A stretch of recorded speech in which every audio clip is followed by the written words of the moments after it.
Card. अच्छा, तो ये HTML का पार्ट है ये वाला, लेकिन इसके अंदर ना कोडिंग वगैरह कुछ भी नहीं है।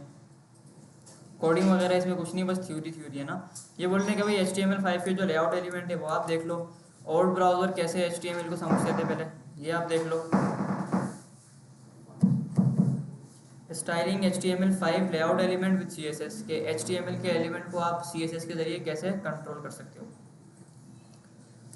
अच्छा भाई, यहाँ पे बोल रहे हैं कि भाई HTML5 is introducing a new set of elements that help define the structure of the page. HTML5 क्या करता है, आपको नए तरह के एलिमेंट्स भी देता है जो हमने अभी तक नहीं पढ़े। वो क्या करते हैं कि आपका स्ट्रक्चर और बेहतर तरीके से बना सकते हैं। जैसे अभी हम डिव इस्तेमाल कर रहे थे नेविगेशन बार के लिए या दूसरी चीज़ों के लिए, तो यहाँ पे ना नए वाले थोड़े से एलिमेंट्स आ गए, वो देखते हैं।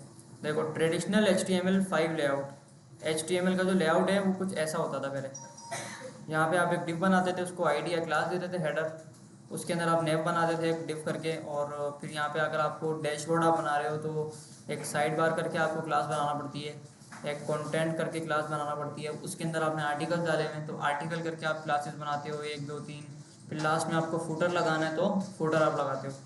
तो बहुत सारे डिव बन रहे हैं ना यहाँ पे। अगर बहुत सारे डिव हो गए तो समझने में थोड़ी सी मुश्किल होगी।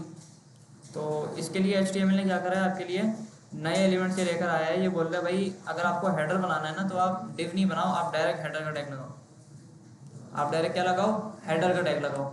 इसका जो बिहेवियर होगा वो डिव की तरह ही होगा, एक कंटेनर की तरह ही इसका बिहेवियर होगा, लेकिन सिर्फ डेवलपर्स की आसानी के लिए, आपकी आसानी के लिए इन्होंने यहाँ पे इसको दे दिया। अब आपको नेविगेशन बार बनाना है, आप नेव करके बना दो। आपको साइड बार बनाना है, आप साइड करके बना दो। आर्टिकल करके बना दो, आर्टिकल। फुटर का टैग लगा दो पूरा का पूरा एक। जी, नेव का टैग है। ये करता कुछ नहीं है, एक डिव ही होता ही है। इसका जो काम है वो डिव वाला ही है, लेकिन आसानी के लिए इन्होंने एक इसका नाम चेंज करा हुआ है ना। यहाँ पे आते हैं, थोड़ा सा और लेआउट का एक चैप्टर बना लेते हैं। 10 डॉट लेआउट क्या हुआ हमने।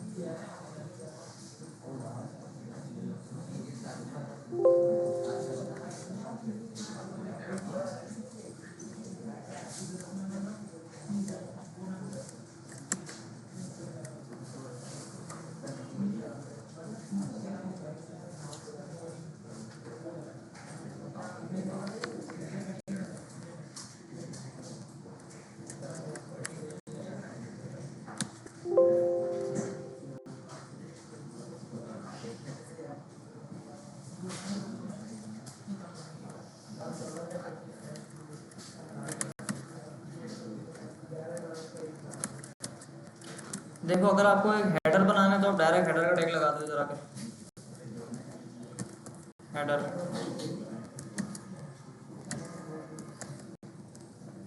ये अलाउ होता है HTML के अंदर ना, हेडर बना दिया।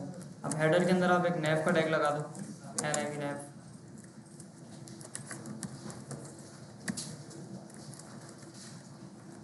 क्या हो रहा है,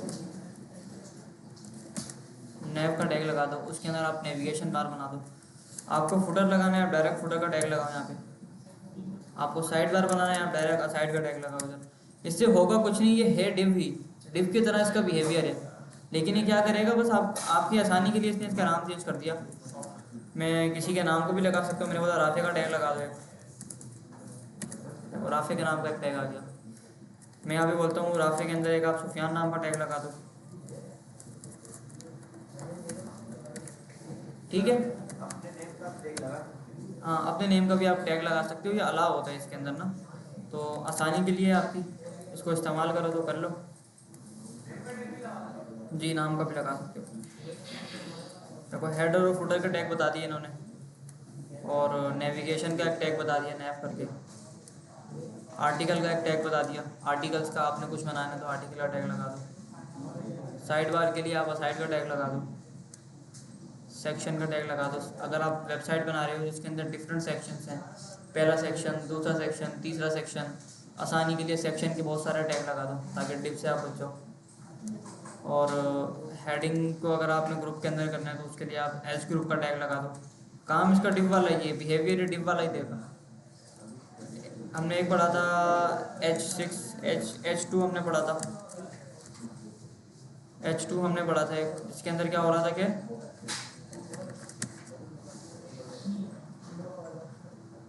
हाँ क्या हुआ भाई, अच्छा बोला यहाँ पे देखो H2 से क्या हेडिंग बन रही थी ना, तो आप चाहो तो यहाँ पे आगे H2 की जगह H7 का टैग लगा दो, लेकिन हेडिंग क्या होती है, हेडिंग तो 6 तक होती है, तो H7 जो है वो एक डिफ की तरह बिहेव करेगा आपके पास। ठीक है, इसको हटा देते हैं। अच्छा आगे आते हैं तो फिगर्स के थोड़े से इसके अंदर चैप्टर हमारे पास आ गए, ये भी हम पढ़ चुके हैं इमेज वाले चैप्टर में, तो इसको हटाते हैं। और सेक्शनिंग एलिमेंट्स, डिफ भी पढ़ लिया हमने, डिफ की भी ज़रूरत नहीं है। ब्लॉक लेवल एलिमेंट्स के दरमियान आप अगर करना चाहो तो इमेज को आपने डिफ के अंदर डाल दिया, या हेडिंग को आपने स्पैन के अंदर डाल दिया, वो भी आप कर सकते हो। हेल्पिंग ओल्डर ब्राउज़र अंडरस्टैंड, अच्छा लेकिन ये वाले जो टैग है ना आपके पास, हेडर वाला हो गया, सेक्शन वाला हो गया, फुटर हो गया, नैब हो गया, ये नए वाले ब्राउज़र के अंदर तो चलते हैं, लेकिन जो पुराने वाले जो ब्राउज़र होते हैं ना, ओल्ड वाले, उनके अंदर नहीं चलते ये, तो उनके लिए आपको फिर इनको थोड़ी सी देना पड़ती है स्टाइलिंग CSS के ज़रिए। तो खैर अभी सब में ये वाली चीज़ हट गई है ना तकरीबन, तो डायरेक्ट आप इस्तेमाल करो, मसला नहीं है। लेआउट वाला चैप्टर भी हो गया भाई ख़त्म, इसमें क्या था, कुछ भी नहीं था, बस ये बता दिया कि अपने नाम का आप टैग लगा सकते हो बस। आओ थोड़ा सा आगे आते हैं, प्रोसेस एंड डिज़ाइन। ये देख लेते हैं कि वेबसाइट जो बनती है उसके बनने का स्टार्ट से लेकर एंड तक क्या प्रोसेस होता है। ठीक है, ये भी तो देखें ना, वेबसाइट हमने बनाना सीख तो ली, लेकिन अब प्रोसेस कौन सा होता है जिससे वो वेबसाइट हमारी बनती है। How to approach building a site, एक वेबसाइट को बनाने के लिए क्या अप्रोच होनी चाहिए आपकी। Understanding your audience and their needs, कि अगर आप कोई वेबसाइट बना रहे हो तो आपको पता होना चाहिए कि आप क्यों बना रहे हो, ये किसके लिए बना रहे हो।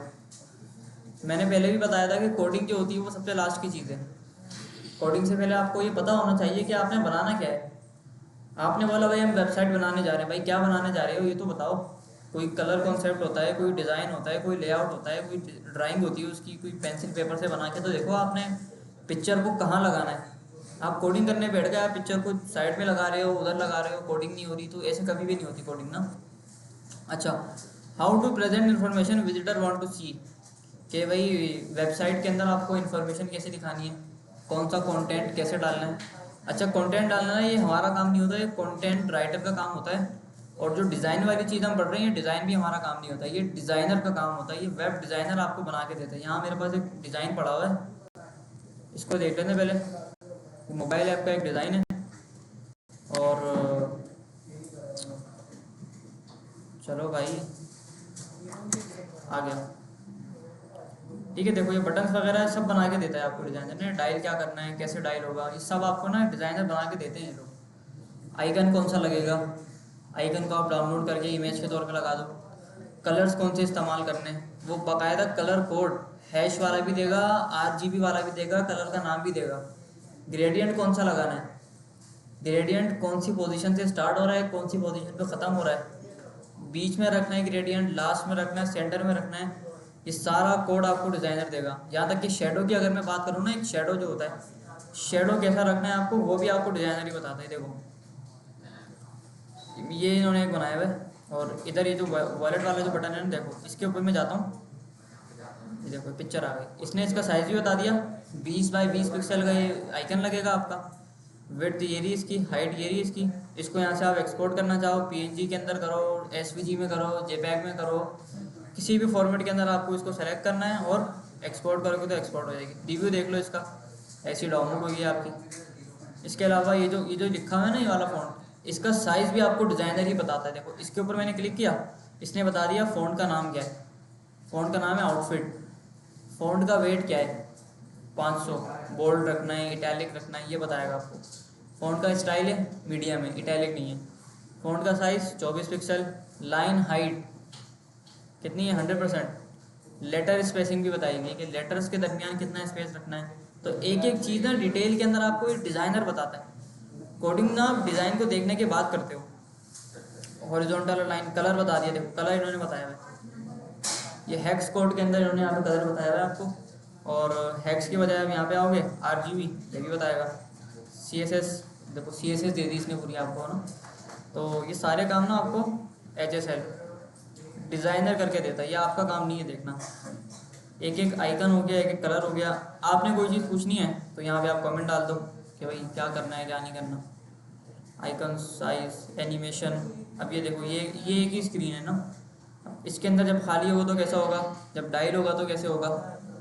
देख लो एक एक चीज़ यहाँ पे ना बिल्कुल नुक्ते से नुक्ता इन्होंने बताया हुआ है। स्क्रीन भी देखो कितनी सारी है। फिर अब आपको कोई पिक्चर चाहिए तो वो आप डिज़ाइनर को बोलोगे, वो आपको एक्सपोर्ट करके देगा। जैसे मुझे ये पिक्चर चाहिए थी, मैंने बोला डिज़ाइनर को भाई एक्सपोर्ट करके दो, उन्होंने दे दी एक्सपोर्ट करके पिक्चर मुझे बना के। सही हो गया। तो एक एक चीज़ आपको सारी चीज़ें डिज़ाइनर बना के देते हैं, आपने खुद से नहीं बनानी होती। लेकिन कभी आपने फ्रीलांस का प्रोजेक्ट पकड़ लिया, उसके लिए थोड़ी डिज़ाइनर होगी, वो आपने खुद करना है। खुद करना पड़ेगा। समटाइम्स करना होता है, समटाइम्स क्लाइंट खुद दे देता है आपको। अच्छा, आओ आगे। यहाँ पे बात कर रहा है कि भाई this section discusses a process that you can use when you are creating a new website. ये सेक्शन क्या करता है, आपको पूरा प्रोसेस बताता है कि वेबसाइट बनाने से पहले और वेबसाइट बनाने के बाद आपको क्या करना है और कैसे करना है। आओ इधर भाई। Who is the site for. आप वेबसाइट बना तो रहे हो, लेकिन किसके लिए बना रहे हो, आपकी टारगेटेड ऑडियंस क्या है। आप बच्चों के लिए बना रहे हो, आप लेडीज़ के लिए बना रहे हो, आप किसी ओल्ड एज लोगों के लिए बना रहे हो। तो उस हिसाब से आपको पहले देखना होता है कि वेबसाइट किसके लिए है। आपको आपकी टारगेटेड ऑडियंस एक बार पता लग गई तो फिर आप उसके लिए कलर को सेलेक्ट करोगे कि अगर मैं किसी फूड की वेबसाइट बना रहा हूँ तो थोड़ी सी कलर्स ऐसे इस्तेमाल करूँ जो भूख को बढ़ाएं, या जो अगर भूखा बंदा देखे तो उसको थोड़ा सा अच्छा लगे, वो फ़ौरन ही ऑर्डर कर दे। या फिर फ़ॉन्ट आपने कौन सा इस्तेमाल करना है ना। मैकडोनल्ड की मैंने मिसाल दी थी ना आपको कि मैकडोनल्ड का कलर जो येलो और रेड होता है वो क्यों होता है, वो इसलिए होता है कि येलो का जो स्पेशल कोड है ना, कलर कोड, उसको देख के वो हंगर को बढ़ाता है, उसको देख के भूख लगती है सामने वाले को। ऐसे ही हमने फेसबुक की एक मिसाल ली थी कि फेसबुक का कलर और लिंक्डइन का कलर ब्लू क्यों है। वो ब्लू इसलिए है क्योंकि वो प्रोफेशनलिज्म को और ट्रस्ट को बढ़ाता है, क्योंकि फेसबुक के पास आपका डेटा जा रहा है तो वो ये चाहता है कि आप उसके ऊपर ट्रस्ट करो और उतना डेटा उसको दे दो फेसबुक को ना, तो इसलिए ब्लू कलर है। और मिसाल के तौर पे अगर अभी तो नहीं, खैर पहले ज़माने में यहाँ पे टैक्सी वगैरह चलती थी तो टैक्सी का कलर आपने देखा होगा येलो कलर का होता था। अब वो येलो क्यों होता था, वो येलो इसलिए होता था क्योंकि वो दूर से दिख जाती है। येलो कलर जो होता है वो दूर से देखने में अलग ही लगता है। या आजकल जो रिक्शे चल रहे हैं उनका कलर ऑरेंज होता है या ब्लू होता है, किसी और गाड़ी का ब्लू कलर नहीं होता जैसा उन खास रिक्शों का होता है। तो वो भी इसलिए रखा गया है कि वो दूर से आपको दिख जाते हैं ना। तो डिज़ाइन वाली चीज़ ना आपने थोड़ी सी वेबसाइट बनाने से पहले डिज़ाइन को सोच के रखना है ना कि कलर कौन सा इस्तेमाल करना है और फ़ॉन्ट कौन सा इस्तेमाल करना है। तो ये चीज़ें आपने सारी देखनी है। आओ इधर, ये देखो भाई इन्होंने पूरा बता दिया। ये देखो भाई चार्ट इन्होंने दे दिया, यहाँ पे बंदों के नाम इन्होंने लिखे हुए हैं, इनका जेंडर लिखा हुआ है, मेल फीमेल, इनकी एज लिखी हुई है। ये एज ग्रुप के ज़रिए भी वो करता है ना कि 10 से 12 साल के बच्चे, 15 से 20 साल के बच्चे, 30 से ऊपर के लोग, 40 से ऊपर के लोग। तो उनके हिसाब से देखो ये अच्छा, जहाँ पे लोग रहते हैं ना वो मौसम से भी बहुत फ़र्क पड़ता है। मौसम से भी बहुत फ़र्क पड़ता है। अगर फॉर एग्जाम्पल यहाँ पे अगर रेड कलर की शर्ट कोई पहना हुआ है ना, या कोई भी रेड कलर की मिसाल ले लेते हैं, लाल या मैरून कलर की कोई शर्ट पहना हुआ है जैसे मैं पहना हूँ, तो पाकिस्तान के और कराची के वेदर के हिसाब से इसका जो कलर कोड है वो चेंज होगा। अगर मैं किसी बाहर कंट्री में चला जाऊँ, इंग्लैंड वगैरह में चला गया मैं, तो इंग्लैंड का जो मौसम होता है वो ठंडा होता है थोड़ा सा, वहाँ पे रोज़ बारिश होती है, ऐसा कुछ हिसाब होता है। तो वहाँ पे जो इसी शर्ट का जो कलर होगा ना वो चेंज होगा, इस कलर का फैब्रिक भी चेंज होगा। तो ये चीज़ जो डिज़ाइन वाली चीज़ है ये सिर्फ वेबसाइट के सेंस में काम नहीं करती, ये हर तरह के सेंस में काम करती है। अब आप अपने सामने देखो कंप्यूटर्स रखे हैं बहुत सारे, अब इनका कलर क्या है ये बताओ ज़रा। ब्लैक कलर है ना, ये ब्लैक कलर नहीं है। ब्लैक कलर जो होता है वो प्योर ब्लैक कहलाता है, ये प्योर ब्लैक कलर नहीं है। ये ब्लैक कलर का कोई अलग ही शेड है, ये ब्लैक कलर का कोई अलग ही शेड है जिसको देख के आपको फील होता है कि हाँ मैं एक प्रोफेशनल काम कर रहा हूँ। ये प्योर ब्लैक नहीं है। या अगर मैं यहाँ पे वाइट की अगर मिसाल लूँ ना, जो बैकग्राउंड में वाइट इन्होंने रखा हुआ है, ये प्योर वाइट नहीं है, ये वाइट का ना थोड़ा सा माइल्ड सा कलर है, समझ रहे हो, वाइट का थोड़ा सा माइल्ड सा कलर है। तो अब बुक के अंदर ये देख लो, ये जो इस्तेमाल हुआ है ये भी प्योर ब्लैक नहीं है, ये भी ब्लैक का कोई और सा कलर है। प्योर ब्लैक जो होता है वो 0 0 0 पे काम करता है, मतलब सब कुछ उसका जीरो होता है ना अगर HSL के अंदर, तो वो हो जाता है। तो कलर थ्योरी थोड़ी सी देख के चलो ताकि डिज़ाइन करने में आसानी हो। अगली चीज़ बता रहे हैं कि भाई why people visit your website. आपने वेबसाइट तो देख ली कि किसके लिए बना रहे हो और क्यों बना रहे हो। अब आप ऐसी कौन सी प्रॉब्लम को सॉल्व कर रहे हो कि लोग आपकी वेबसाइट को विजिट करें,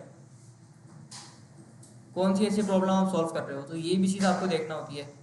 आप कोई ऐसा सॉफ्टवेयर बना रहे हो जो आपकी पिक्चर को क्रॉप कर देता है, आपकी पिक्चर के अंदर फिल्टर्स आप लगा सकते हो, आप अपनी पिक्चर की जो क्वालिटी है उसको हाई कर सकते हो AI की मदद से। तो वेबसाइट का मकसद क्या है, लोग आपके वेबसाइट को क्यों विजिट करेंगे, तो वो वाली चीज़ भी आपको पहले सोचनी है। यहाँ पे इन्होंने बताई हुई है की मोटिवेशन, स्पेसिफिक गोल्स करके, और लोग क्यों आ रहे हैं, वाई दे आर कमिंग, और कोई आ रहा है तो कोई जा क्यों रहा है, फीडबैक नहीं दे रहा। तो ये सारी चीज़ें भी आपको देख के चलना होती हैं। अच्छा भाई आगे आते हैं। आगे बोल रहे हैं कि भाई what your visitors are trying to achieve. आपने बंदा तो आ गया आपके पास, अब वो चाहता क्या है आपकी वेबसाइट से। मिसाल के तौर पे आप लोग यूट्यूब क्यों चलाते हो, एंटरटेनमेंट के लिए चलाते हो, है ना। टीवी देखते हो, एंटरटेनमेंट के लिए देखते हो, गेम्स खेलते हो, टाइम पास के लिए या एंटरटेनमेंट के लिए खेलते हो ना। तो इसीलिए कह रहे हैं कि भाई आपके विजिटर चाहते क्या हैं आपकी वेबसाइट से, वो चीज़ आपको देखनी है ना कि क्या मसला आप ऐसा हल कर रहे हो जो लोग आपकी वेबसाइट के ऊपर आके टाइम टाइम अपना स्पेंड करें।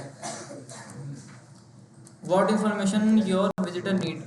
अब आपका विजिटर आ गया, उसका काम भी हो गया, अब उसको आपकी वेबसाइट से कौन सी इन्फॉर्मेशन चाहिए, ये भी चीज़ है, ये कंटेंट कंटेंट राइटर करता है सारे काम। How often people will visit your site. आपने देखा होगा कि एक चीज़ सुनी होगी कि first impression is the last impression. सुनिए चीज़ ये सबने कि पहला जो इंप्रेशन होता है वो आखिरी इंप्रेशन होता है। यहाँ पे यही बात कर रहे हैं कि भाई लोग जो होते हैं वो पहली बार आपकी वेबसाइट पे आ गए, अब वो बंदा दोबारा कब आ रहा है आपकी वेबसाइट पे, वो कितना कितना आपकी वेबसाइट से वो इंगेज हुआ है, कितनी आपकी वेबसाइट उसको पसंद आई है कि वो आपकी वेबसाइट के ऊपर आ गया। अब वो 1 हफ्ते बाद दोबारा आया, 2 दिन बाद दोबारा आया, या 1 घंटे बाद वापसी आ गया। फेसबुक की मिसाल ले लेते हैं, फेसबुक तकरीबन रोज़ ही चलाते हैं सब ना, रोज़ चलाते हैं। व्हाट्सएप जो होता है वो हर 5 मिनट बाद खुल रहा होता है, 1 घंटे बाद खुल रहा होता है सबके फ़ोन के अंदर चेक करने के लिए। तो वो लोग कितने टाइम बाद आ रहे हैं ये भी बहुत मैटर करती है चीज़। अगर बंदे नहीं आ रहे तो क्यों नहीं आ रहे भाई, कितने टाइम से नहीं आ रहे। एक चीज़ होती है हमारे पास साइट मैप। साइट मैप क्या होता है, ऐसा चार्ट होता है एक ना, ये वाला ऐसा एक चार्ट होता है। ये भी डिज़ाइनर ही बनाता है सबसे पहले ना, जो क्लाइंट जो होता है उसकी रिक्वायरमेंट को देखते हुए बनाता है कि अच्छा होम पेज है, अब होम पेज में से कितने फ्लो निकल रहे हैं, अबाउट का फ्लो निकल रहा है, अच्छा आर्टिकल का फ्लो निकल रहा है, अच्छा विजिट वाला पेज का लिंक लगा हुआ है, शॉप का लिंक लगा हुआ है, कॉन्टैक्ट का लिंक लगा हुआ है। अब अबाउट के पेज के अंदर यूज़र आ गया, अबाउट के पेज के बाद बंदा कहाँ जाएगा, हिस्ट्री, फाउंडेशन। तो इस तरह से ना पूरा एक साइट मैप बनता है। ये मैं भी बना चुका हूँ अपने लिए बहुत सारे, और डिज़ाइनर्स ने भी बहुत सारे बनाए हुए हैं। अभी मेरे पास कोई पड़ा हुआ नहीं है, वरना मैं दिखाता आपको कैसे करते हैं, देख लेते हैं ना, figma.com पे मिल जाएगा वो। Wire frames. अब वायर फ्रेम क्या होता है, हमने एक वायर फ्रेम बनाया था, हमने एक ड्राइंग बनाई थी, ड्राइंग पेंट के ऊपर नेव बार की बनाई थी ना, ब्लैक एंड वाइट कलर की, या कलर कलर ऐसे अपने पास से डाल दिए थे, तो उसको बोलते हैं वायर फ्रेम ना। कोई भी चीज़ अगर बनती है ना, यहाँ पे मैंने आपको मोबाइल ऐप दिखाई है ये वाली ना, तो ये जो बनी है ना, इसका भी पहले वायर फ्रेम रेडी हुआ था कि मिसाल के तौर पे अगर इस पेज की हम मिसाल लें ना, इस वाली स्क्रीन की, तो इसके अंदर आपका टेक्स्ट कहाँ पे होगा, ऊपर होगा नीचे होगा, स्लाइडिंग हो रही है, ये बटन कहाँ पे होंगे, कितना ऊपर होंगे कितना नीचे होंगे, इन दोनों बटन्स के दरमियान स्पेसिंग कितनी होगी, जिस ये यहाँ से इसको पैडिंग कितनी देनी है, ये जो टेक्स्ट है ये कितना लंबा रहेगा। ये सारी चीज़ें डिज़ाइनर बनाता है wire frame black and white colour का, और वो चीज़ पहले अप्रूव होती है आगे से कि हाँ मुझे लेआउट ये वाला समझ आ गया, फिर कलर कोड के ऊपर डिस्कशन होती है जैसे अगर कोई वेबसाइट बनने जाती है ना, तो जो वेबसाइट का जो ओनर होता है, जिसको बनवानी होती है, वो क्या करता है, वो सुबह सुबह के टाइम ना डिज़ाइनर आ जाता है उसके पास। अच्छा, डिज़ाइनर भी ऐसे होते हैं हमारे पास, जैसे आप और मैं ना, ऐसे नहीं होते। डिज़ाइनर भी बहुत देखे मैंने, वो मतलब मुंह टेढ़ा करके इंग्लिश बोल रहे होते हैं, इतना बड़ा सा उन्होंने चश्मा लगाया हुआ होता है, फैंसी कलर का, फैंसी कपड़े पहने होते हैं, तो भाई वो होता है डिज़ाइनर ना। तो वो क्या करता है, वो बॉस के केबिन में चला जाता है, अपना लैपटॉप और सारा पेपर पेंसिल लेके, और वो भाई 7-8 घंटे तक वो लोग लगे रहते हैं। और डिज़ाइनर का काम ये होता है कि वो पेपर पेंसिल लेके बैठता है और ऑनर को समझाता है कि देखो ये जो लोगो है ना, ये वाला, ये सेंटर में होगा। अब ऑनर क्या बोलते हैं, भाई सेंटर में नहीं होना चाहिए, मुझे सेंटर में नहीं चाहिए, मुझे ऊपर चाहिए, इधर चाहिए। फिर डिज़ाइनर उसको पर्पस बताता है कि ये सेंटर में क्यों होना चाहिए, इसके नीचे यही टेक्स्ट क्यों होना चाहिए वाइट कलर में, और वाइट के बाद ये टेक्स्ट ऑरेंज क्यों हो गया, और ऑरेंज के अलावा अगर इसकी डिटेल के ऊपर मैं बात करूं, तो यहाँ से ऑरेंज का कलर अलग है, यहाँ से ऑरेंज का कलर अलग है, दिख रहा है ये हमको, यहाँ से डार्क और लाइट है, मतलब ये ग्रेडियंट है, देख रहे हो, ये पूरा ग्रेडियंट है। तो वो, अच्छा, ये जो कन्वर्सेशन होती है उनकी एक दिन नहीं चलती, वो भाई पूरे पूरे हफ्ते लगे रहते हैं। और ये जो डिज़ाइन मैं आपको दिखा रहा हूँ ना, इसका सिर्फ डिज़ाइन बनने में 1 महीना लगा था, 1 महीना लगा था पूरा। पहले वाइट फ्रेम बना, फिर कलर फाइनलाइज हुए इसके, फिर फॉन्ट फाइनलाइज हुआ, फिर स्क्रीन फाइनलाइज हुई, उसके बाद इसकी डेवलपमेंट हुई है। और फिर डिज़ाइनर जो है वो एक चीज़ फाइनल करके पेपर पेंसिल के ऊपर वो बनाता है पूरा, और पेपर पेंसिल के ऊपर लेके आके वो ऐसा डिज़ाइन बनाता है ब्लैक एंड वाइट के ऊपर ना, कि यहाँ पे पिक्चर होगी, अच्छा यहाँ पे ये होगा। फिर बॉस से दोबारा मीटिंग करता है वो कि भाई आपकी तरफ से फाइनलाइज है, बॉस को चेंजेस कराने होते हैं तो करा देता है, वरना वो फाइनलाइज होता है। फिर उसके बाद फाइनल डिज़ाइन यहाँ निकल के आता है, कलर कॉम्बिनेशन ये वो। फिर इसके ऊपर बहुत लंबी लंबी मीटिंग्स होती हैं, 2-3 दिन तक, 3-3 घंटे की, 2-2 घंटे की, कि अच्छा अब जैसे ये चीज़ लगी हुई है, डेवलपर को इसमें कोई मसला है नहीं है, डिज़ाइनर को कोई मसला है नहीं है, किसी मतलब क्लाइंट को मसला है नहीं है, तो ये सारी चीज़ें डिस्कस होती हैं। फिर कि किसी को इसमें कोई मसला, कोई फंक्शनैलिटी आपने चेंज करनी है, कैसे होगा। जब सब लोग सेम पेज पे आ जाते हैं, सब क्लियर हो जाता है, फिर उसके बाद डेवलपमेंट होती है इसकी। देख लो, कोडिंग सबसे लास्ट में, समझ रहे हो। तो पहले डिज़ाइन, पहले पर्पस, पहले colour selection, layout, font selection, icons, assets, coding सबसे लास्ट में। सही है। अच्छा, अभी मैं आपको बताऊं कि मिसाल के तौर पे एक चीज़ दिखाता हूँ। देखो ये वाली स्क्रीन है ना, ये वाली, इसको हटाते हैं। पहले ऊपर एक स्क्रीन थी यहाँ पे, ये वाली हमारी फाइनलाइज हुई थी स्क्रीन ना, ब्लर हो रही है, हाँ, ये स्क्रीन फाइनलाइज हुई थी जिसके अंदर 3 कलर थे, और जो टोटल बैलेंस वगैरह है सब सेंटर में लिखा हुआ था इस जगह पे ना, और ऑल अकाउंट्स नीचे था। तो क्लाइंट ने बोला कि भाई ये जो ऑल अकाउंट्स है ना, ये बहुत ज़्यादा जगह ले रहा है, इसको आप ना ऊपर कहीं एडजस्ट करो। तो भाई वो डिज़ाइनर और क्लाइंट बैठ गए दोनों कि भाई कहाँ इसको एडजस्ट करें, कभी इधर लेके जाएं, कभी उधर लेके जाएं, कभी इधर लेके जाएं। 2 घंटे की, 3 घंटे की मीटिंग हुई, फिर उन्होंने इसमें डिसाइड ये किया कि इसको यहाँ लेके जाते हैं। यहाँ लेके चले गए, डिज़ाइन फाइनल हो गया, मैंने बना दिया। बनाने के बाद 2 दिन बाद वो बताते हैं कि यार ये स्क्रीन हटा दो, और इसकी जगह ना यार ये वाली स्क्रीन लगा दो, ये वाली लगा दो। वो उन्होंने सिरे से हटा दिया, उसको ना इन्होंने यहाँ पे कर दिया था फिल्टर्स के आइकन में। ठीक हो गया। तो इस तरह की चीज़ें चेंज होती हैं। अब देखने को क्या था, वो एक ड्रॉप डाउन तो था। अब डिज़ाइनर अपने सेंस के हिसाब से लेके चल रहा है कि यार ये डिज़ाइन रूल्स के खिलाफ है कि मैं इसको सेंटर से हटा के साइड पे ले जाऊँ, फिर उधर ले जाऊँ, इधर ले जाऊँ। और क्लाइंट अपनी लेके बैठा हुआ है कि भाई नहीं भाई, ये मुझे यहाँ नहीं चाहिए, ये मुझे वहीं चाहिए। तो कन्वेंस करना उसको, बंदे को। अच्छा, अब यहाँ पे अगर देखो ना, ये जो आइकन है, ये आइकन है, ये यहाँ क्यों लगा हुआ है, इसका भी एक मकसद है भाई। ये टॉप राइट पे क्यों लगा हुआ है आइकन, ये क्यूआर कोड का आइकन यहाँ क्यों लगा हुआ है, इसका भी मकसद है। वायर फ्रेमिंग होती है एक, इसको मैं आपको दिखाता हूँ कैसी होती है ना। ये मैं नहीं बनाता भाई, ये डिज़ाइन ना, ये डिज़ाइनर बनाता है। इसकी कोडिंग मुझे करना होती है मोबाइल के अंदर, वो फिर एपी की फाइल होती है, वो शेयर करते हैं। तो यहाँ से तो बस ये बताते हैं कि आपने इसके बाद ये वाला फ्लो निकल रहा है, इसके बाद ये वाला फ्लो निकल रहा है, आगे आगे इस पर एनिमेशन भी लगाते हैं वो लोग। जी, इसको देख के बनाते हैं, ऐसा कुछ हो। ऐसा कुछ नहीं हो, ऐसा ही हो। ये जो आइकन का साइज है ना ये वाला 24 बाय 24 पिक्सल है ये। हाँ कर सकते हो, लेकिन पेड होता है वो प्लगइन।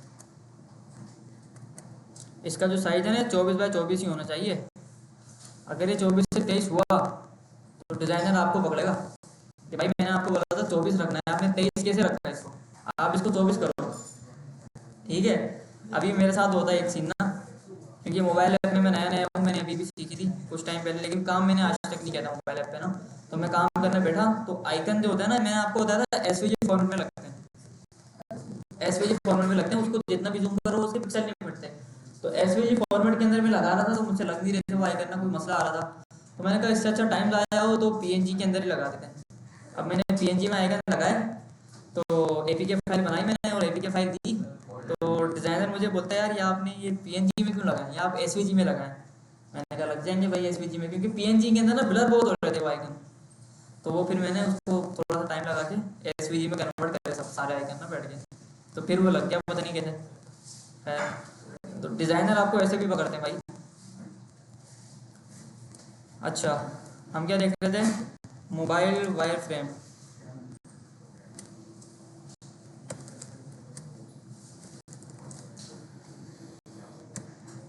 ओके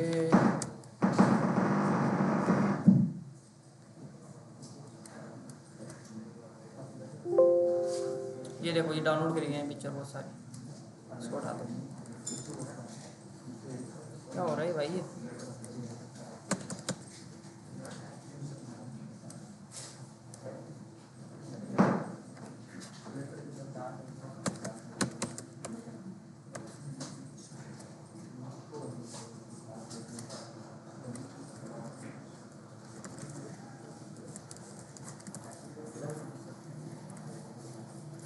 मोबाइल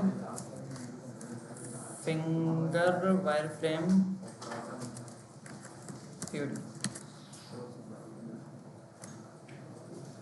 ये देखो ऐसा बनता है वायर फ्रेम, ये कहलाता है।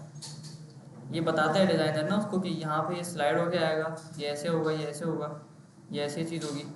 एक चीज़ मैं ढूंढ रहा हूँ वो मुझे समझ नहीं आ रही वो कहाँ से मिलेगी। ये रही, ये देखो भाई, इस चीज़ पे डिज़ाइनर बहुत वो करते हैं, कॉम्प्रोमाइज़ नहीं होता इस पर। इसमें जो लाल वाली चीज़ है ना, अगर मैंने फ़ोन अपने हाथ के अंदर पकड़ा हुआ है, मेरा अंगूठा कितना दूर तक जा सकता है। देखो ये चीज़ है ना ये वाली, तो ये जो रेड वाला जो पार्ट है ना इसके अंदर, इसका मकसद ये है कि यहाँ पे बंदे का अंगूठा बहुत मुश्किल से जाता है। सच बात है, देखो ऐसे लेके जाना पड़ रहा है मुझे। नीचे जो येलो वाला पार्ट है ना, इसका मकसद ये है कि यहाँ पे बंदे को जो अंगूठा है वो सही तरह से जा सकता है, देखो जा रहा है। ग्रीन वाला जो पार्ट है इसका मकसद ये है कि यहाँ पे बंदे का अंगूठा बहुत आराम से जा सकता है। तो जितने भी इंपॉर्टेंट चीज़ें हैं ना वो आपने इस एरिया के अंदर रखनी है, जितनी भी थोड़ी सी नॉर्मल चीज़ें हैं वो आपको इस एरिया के अंदर रखनी है, और जितनी भी वैसी चीज़ें हैं जो बंदे बहुत कम एक्सेस करते हैं वो आपने यहाँ पे रखना है, टॉप पे रखना है बिल्कुल। जैसे डिज़ाइन के अंदर, चलो डिज़ाइन तो हट गया खैर, ये इन्होंने बनाई हुई है इधर, एक थ्योरी ये वाली होती है, एक थ्योरी ये वाली होती है। देखो नेचुरल आराम से जाएगा, स्ट्रेच यहाँ पे उसको अपना अंगूठा स्ट्रेच करना पड़ेगा, और इसको अपना थोड़ा सा हाथ हाथ ही आगे पीछे करना पड़ेगा बंदे को ना। तो ये वाली भी डिज़ाइन की थ्योरीज होती हैं। फिर उसके बाद वायर फ्रेम बनता है, फिर वो चीज़ें फाइनलाइज होती हैं सारी, फिर फाइनल डिज़ाइन बन के आते हैं, फिर उसकी कोडिंग होती है लास्ट में ना, पहले नहीं होती कोडिंग। बुक कहाँ गई हमारी यार, बुक। तो डिज़ाइन के अंदर कॉम्प्रोमाइज़ नहीं करना बिल्कुल आपने। जो वेबसाइट दी है ना आपको वो समझ जाओ फिर कैसी होनी चाहिए। 460 प्रोसेस एंड डिज़ाइन। साइट में मैं दिखाता आपको लेकिन अभी मिल नहीं रहा मुझे। फिग्मा पे दोबारा देख लेते हैं यार। वायर फ्रेम देख लिया हमने बहुत डिटेल में, डिज़ाइन हमने पूरा पढ़ लिया इधर ना। एग्जाम्पल वायर फ्रेम, ये लो भाई आ गया आपका वायर फ्रेम। यहाँ लगेगा लोगो, नीचे नेविगेशन बार, साइड पे पिक्चर, यहाँ पे कुछ, यहाँ पे बटन, नीचे 3 कार्ड और नीचे कॉपीराइट का नोटिस।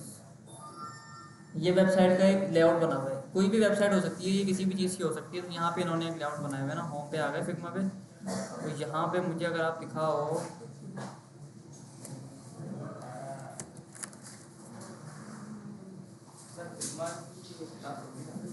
फिग्मा की क्लास नहीं होगी, फिग्मा नहीं पढ़ाया जाता, लिखा हुआ है बता देंगे फिर थोड़ा सा। फिग्मा और नेटलिफाई भी होगा, हाँ अगली क्लास में होगा इंशाल्लाह। ओके भाई,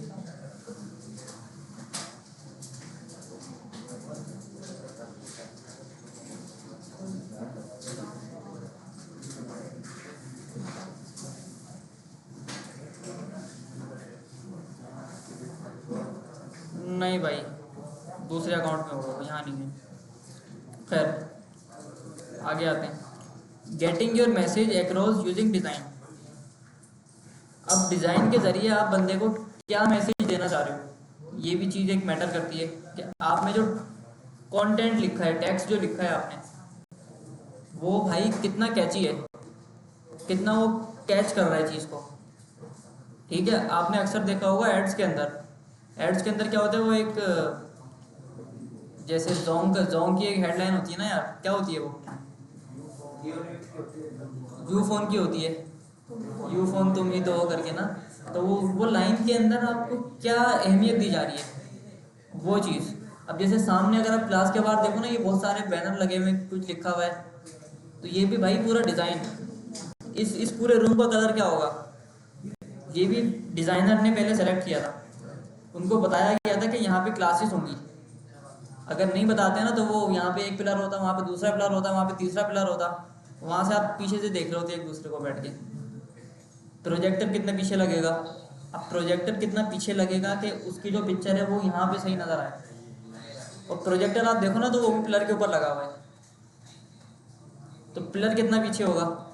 अच्छा, अब जो पीछे दोस्त बैठे हुए हैं उनको आगे का नज़र नहीं आता, उनके लिए स्क्रीन्स लगाई हुई हैं। ये पूरा ना एक प्रोसेस होता है डिज़ाइन का ना, और फाइनल लुक ऐसा आता है वेबसाइट का। ये पुरानी बनाई हुई है ना थोड़ी, ऐसे नहीं बन रही आजकल। विजुअल हायरार्की देख लो कि साइज़ क्या होगा, कलर क्या होगा और स्टाइल क्या होगा। ये हम पढ़ चुके हैं बहुत डिटेल में कि साइज़ क्या रखना है, कलर क्या रखना है, अच्छा डिज़ाइन क्या रखना है। ये देखो भाई,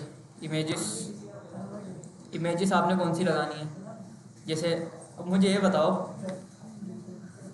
सच सच बताना कि ये देख के सबसे पहले नज़र कहाँ गई आप लोगों की, बंदर पे गई ना। देखो नीचे क्या बताया हुआ है, image create a high visual contrast and often attract the I first. Image वो लगाओ जो सबसे पहले बंदा देखे। नीचे इन्होंने बता भाई कि यहाँ पे हमने बंदर वाली तस्वीर लगाई हुई थी, जिस पे आपका सबसे पहले ध्यान क्या होगा। देखो दिख रहा है कहीं पे, यहाँ पे लिखा हुआ, कहाँ लिखा हुआ है भाई, इन्होंने यहाँ पे कहीं बताया, बता।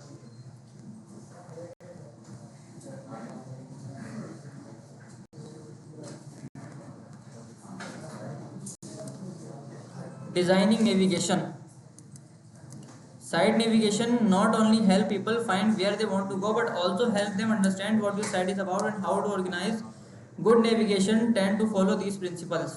कि भाई नेविगेशन आपने कैसी रखनी है। अब नेविगेशन बार, ये देखो भाई, ऐसा बना दोगे तो बंदा भाग जाएगा वेबसाइट से। क्या बना दिया, मतलब बहुत ज़्यादा वो लग रहा है, ये क्या लग रहा है, कंजेस्टेड लग रहा है। ये थोड़ा सा सही लग रहा है, खुला खुला सा। तो इस तरह से आपको इसको करना है, वेबसाइट को क्लियर रखना। देखो क्लियर रखना है और कंसाइज रखना है और सिलेक्टिव रखना है कि बंदे के पास ना चॉइस होनी चाहिए। और चॉइस भी ऐसी नहीं कि 20-25, मुश्किल से 4-5 बस, ताकि उसको सेलेक्ट करने में आसानी हो। ये देखो, ये भी एक चीज़ है, बंदा जिस पेज के ऊपर मौजूद है उस पेज को आप अलग से स्टाइलिंग दो कि भाई ये वाला एक्टिव है ना, तो मैं इसको थोड़ा सा कलर इसका चेंज कर लूँ कि बंदे को पता लगे कि भाई मैं हूँ कहाँ पे अभी। अच्छा भाई, ये चैप्टर तो ख़त्म हो गया। अब आ गया इस बुक का लास्ट चैप्टर है, practical information. Search engine optimisation देखेंगे हम, एसईओ क्या होती है, using analytics to understand visitor. अच्छा, ये जो चीज़ है ना यार, ये हमारे काम की नहीं है चीज़। ये जो सारी चीज़ें ना, ये एसईओ का बंदा करता है, लेकिन पढ़ लेते हैं थोड़ी सी, क्या फ़ायदा, बुक में दिया हुआ है। एसईओ में आपको ना ऐसे ही बता देता हूँ। देखो सर्च इंजन ये होता है कि आपकी वेबसाइट रैंक कहाँ पे कर रही है, आपकी वेबसाइट गूगल पे कहाँ पे एग्जिस्ट करती है, पहले नंबर पे, दूसरे पे, तीसरे पे, कहाँ पे है ना। और जैसे यहाँ पे आता हूँ मैं, how to identify keywords and classes. जैसे वेबसाइट के अंदर आपने कीवर्ड्स कौन से वाले देने हैं जो बंदे ज़्यादातर सर्च करते हैं। भाइयों इस तरफ तवज्जो दे दो भाई, क्या हो रहा है। अब फॉर एग्जांपल मुझे जाना है किसी नाई की दुकान पे, तो मैं क्या लिखूँगा, hair dresser, hair dresser near me. तो ये वाले जो कीवर्ड्स होते हैं ना, ये भी इसके अंदर एसईओ के अंदर डाले जाते हैं कि जो बंदा ये सेलेक्ट ये लिखे ना, तो हमारी वेबसाइट टॉप पे शो होनी चाहिए। और इसके लिए बाकायदा लोग पैसे देते हैं भाई गूगल को, कि आप इतने पैसे ले लो और मेरी वेबसाइट को क्या कर दो, रैंक कर दो, एसईओ कर दो। मैं आपको एक मिसाल देता हूँ, मेरा और मेरे कुछ दोस्तों का एक स्टार्टअप है, टेकनेट क्लाउड, टेकनेट क्लाउड करके, ठीक है। अब टेकनेट क्लाउड आपने लिखा, सबसे ऊपर हमारी वेबसाइट आती है, ये देखो टेकनेट क्लाउड, टेकनेट क्लाउड। एशिया में हमारी वेबसाइट, ठीक है, यूरोप में यहाँ हम काम कर रहे हैं, ठीक है भाई। हमारा फेसबुक पेज आ गया, हमारा क्या आ गया, ये लिंक्डइन आ गया, नीचे आओ तो ये देखो दो वेबसाइट है, technetcloud.co.uk। ये हमारे नहीं है, ये किसी और की वेबसाइट है, ये कोई यूके का बंदा है, ये उसकी वेबसाइट है technetcloud.co.uk। और हमारी जो है वो technetcloud.co है। ये वेबसाइट मैंने बनाई है और इसकी एसईओ भी मैंने करी है। और एसईओ आप देखो कि टॉप पे आ रही है सबसे। हालांकि ये जो वेबसाइट है ना, ये वाली यूके वाली, ये वेबसाइट है पुरानी, इसकी एसईओ और अच्छी होनी चाहिए थी, लेकिन हमने ऐसी करी हुई है कि भाई हमारी वेबसाइट सब टॉप पे है ना। हाँ, पैसे नहीं दिए हमने गूगल को, हमने खुद कर लिया भाई एसईओ। अब खोलते देखो, खोलते बिल्कुल सामने आ जाती है ना। इसमें थीम भी हमने लगाया हुआ है अच्छा सा, किसी पिक्चर विक्चर लगी होगी जी, मैंने बनाई है। तो इस तरह से होगा ना, पिक्चर मेरी लगी हुई थी नीचे, लेकिन एक वजह से हमने हटा दी। यहाँ पे पिक्चर मेरी लगी हुई थी पहले, सीटीओ की जगह ये, यहाँ मेरी पिक्चर लगी हुई थी एक टाइम पे ना। अब हटाने की वजह ये है कि मैं जाता हूँ एक जगह पे, अब हमें बनानी थी उनकी वेबसाइट, उनको बताना नहीं था कि मैं भी इस टीम का हिस्सा हूँ, ये नहीं बताना था। तो मेरी तस्वीर हटा के इनकी तस्वीर लगा दी, ताकि वो बंदा जब विजिट करे ना तो उसको मेरी शक्ल नज़र नहीं आए, वरना वो डिस्काउंट मांगेगा। ये भी चीज़ें लोगों को करना पड़ती हैं थोड़ी सी ना। खैर, अब सर्विसेज आ गए, अबाउट, कॉन्टैक्ट, देख लो वेबसाइट टाइम नहीं ले रही बिल्कुल भी लोड होने में, बिल्कुल फ़ौरन फर्स्ट टाइम पे लोड हो रही है। नेक्स्ट,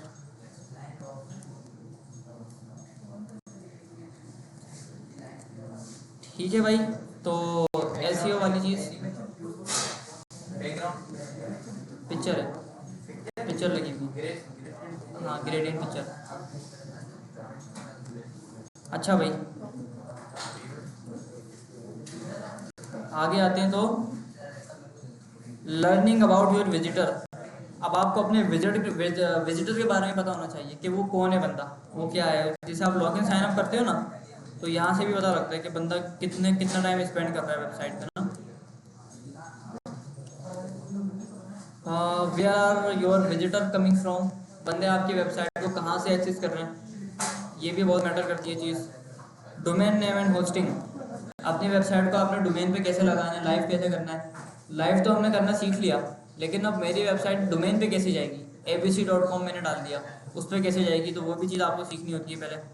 पहले आप उसको वेब पे होस्ट करते हो, फिर उसको आप डोमेन लगाते हो, उसके ऊपर ही लंबा प्रोसेस है। FTP and third party tools यहाँ पे आ गए भाई, ये क्या है, ये कुछ और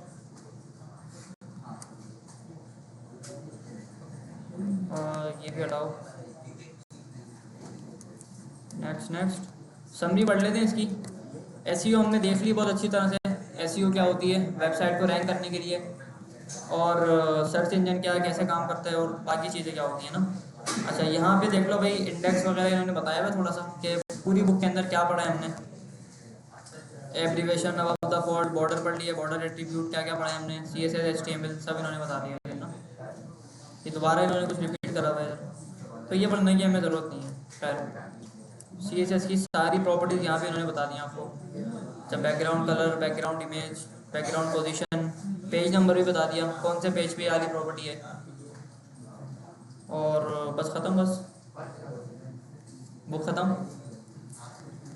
ठीक है भाई, तो क्या पढ़ लिया हमने आज, बैकग्राउंड इमेज पढ़ ली, लेआउट पढ़ लिया, एसईओ की थोड़ी सी चीज़ें बहुत डिटेल में हमने देख ली, डिज़ाइन का पूरा प्रोसेस देख लिया हमने कि डिज़ाइन कैसे बनता है, डिज़ाइन बनने के बाद क्या उसके अंदर मसले आते हैं, डिज़ाइनर और डेवलपर के दरमियान क्या क्या बातें होती हैं, कैसे होती हैं, तो वो सारी चीज़ें हमने एक एक करके देख ली, है ना।